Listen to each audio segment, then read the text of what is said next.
Good morning बच्चों। आज के हम न्यू वीडियो में हम पढ़ेंगे difference between delegation and decentralization. ठीक है, डेलीगेशन का मतलब तो हम पढ़ चुके थे ना कि अथॉरिटी रिस्पॉन्सिबिलिटी डिस्ट्रीब्यूट होती, टू पार्टीज इन्वॉल्व रहते हैं उनके बीच में, और डिसेंट्रलाइजेशन ये डिस्ट्रीब्यूशन होता है, अथॉरिटी एंड रिस्पॉन्सिबिलिटी डिस्ट्रीब्यूशन होती है और डिफरेंट लेवल्स में ऑर्गेनाइजेशन के। ठीक है, इनका मीनिंग हम पहले पढ़ चुके हैं। अब देखिए स्कोप इसका क्या है कि डेलीगेशन का क्या है, नैरो स्कोप है। ठीक है, लिमिटेड स्कोप है। क्यों? क्योंकि इसमें डेलीगेशन में सिर्फ दो ही पार्टी इन्वॉल्व होती है। ठीक है, ये सीमित रहता है कहाँ तक, मैनेजर और सबॉर्डिनेट के बीच में, इन दोनों के बीच में इन्वॉल्व। और डिसेंट्रलाइजेशन में क्या होता है कि इसका स्कोप वाइडर क्यों है, क्योंकि इसमें डिसेंट्रलाइजेशन में जो अथॉरिटी रिस्पॉन्सिबिलिटी पास होती है, जितने भी एम्प्लॉयज़ काम कर रहे हैं टॉप मिडिल लोअर लेवल सब के बीच में, ठीक है, पास होती है, इसलिए इसका स्कोप क्या है, वाइडर है इसके कंपैरिजन में। सिग्निफिकेंट स्टेटस नेक्स्ट है, डेलीगेशन इम्पॉर्टेंट फंक्शन है। क्यों? क्योंकि डेलीगेशन में हमेशा ये देखा गया है कि रूटीन जो एक्टिविटी रहती है ना, जो मैनेजर के रूटीन कार्य रहते हैं ना, वो बांटे जाते हैं। ठीक है, एवरीडे मैनेजर शेयर करता है, रूटीन एक्टिविटी के काम है जो एम्प्लॉइज से सबॉर्डिनेट से वो करवाता है काम, अधिकार और जिम्मेदारी दी जाती है। डिसेंट्रलाइजेशन भी इम्पॉर्टेंट है। क्यों?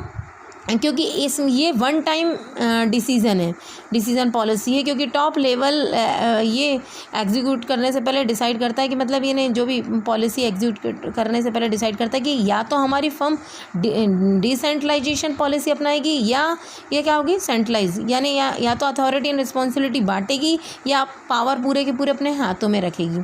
ठीक है, तो दोनों में से एक बार अगर डिसीज़न ले लिया तो फिर वो मुश्किल हो जाता है चेंज करना।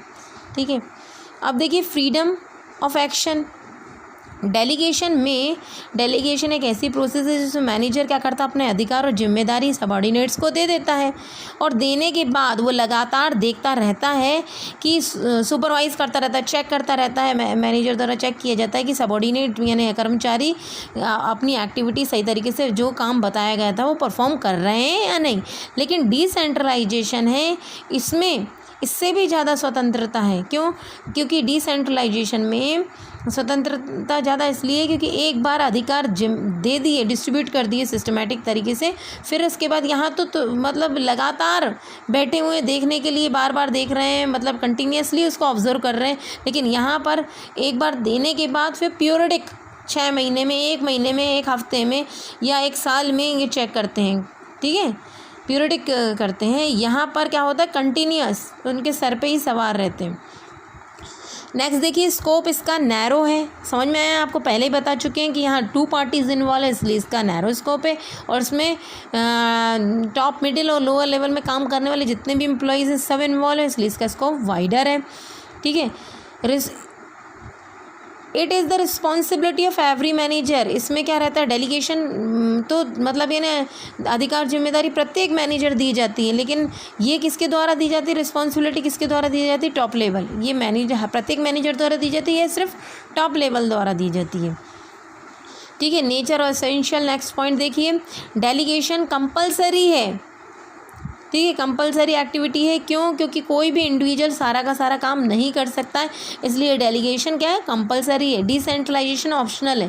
ठीक है, या काम बांट भी सकते हैं और नहीं भी। ठीक है, ये मैनेजर का बर्डन क्या होता है, बांटेंगे ही रूटीन एक्टिविटी, तो ये बर्डन मैनेजर का काम करता है, जिसके कारण वो इम्पॉर्टेंट जो भी इश्यूज़ रहते हैं उस पर ध्यान दे सकता है। और यहाँ पर क्या होगा, इसमें रोल बढ़ जाएगा किसका, ये सबॉर्डिनेट का भूमिका बढ़ जाएगी और ज़्यादा से ज़्यादा स्वतंत्रता भी प्राप्त होगी।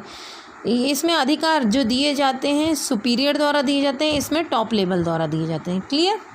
नेक्स्ट देखिए आप, difference between centralization and decentralization. Centralization का मतलब मालूम है ना कि पावर और अधिकार सिर्फ किसके हाथ में रहता है, हायर लेवल के, टॉप लेवल ज़्यादातर।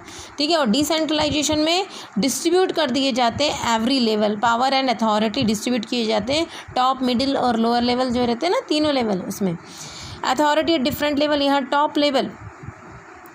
सेंट्रलाइजेशन में टॉप लेवल के पास सबसे ज़्यादा अधिकार होते हैं, किसके, और मिडिल और लोअर लेवल के पास कम अथॉरिटी एंड अथॉरिटीज़ रहती है, और इसमें सिस्टमेटिक डिस्ट्रीब्यूट कर देते हैं टॉप, मिडिल और लोअर लेवल तीनों में। और ये सेंट्रलाइजेशन जो है वो जब देखो पावर क्या होता है, सिर्फ अथॉरिटी और रिस्पॉन्सिबिलिटी क्या सिर्फ टॉप लेवल के हाथ में रहती है, तो ये कहाँ तक सूटेबल रहेगी? छोटी छोटी organization, small scale organization, small size organization. और ये डिसेंट्रलाइजेशन बड़ी बड़ी MNCs हैं तो उनमें बांटना ही पड़ेगा, तो बड़ी बड़ी लार्ज स्केल ऑर्गेनाइजेशन में ये पॉसिबल नहीं है। ठीक है, या तो इन दोनों का कॉम्बिनेशन होना चाहिए या डिसेंट्रलाइजेशन होना चाहिए। और यहाँ पर क्या होगा, सेंट्रलाइजेशन में जब पूरा का पूरा टॉप लेवल के हाथ में सब कुछ, वो अपना अथॉरिटी देता ही नहीं है, तो ऐसी कंडीशन में स्वतंत्रता की कमी है ना। और यहाँ पर तो क्या करते हैं, अथॉरिटी एंड रिस्पॉन्सिबिलिटी डिस्ट्रीब्यूट कर देते हैं, तो ज़्यादा स्वतंत्रता है, ठीक है, काम करने में।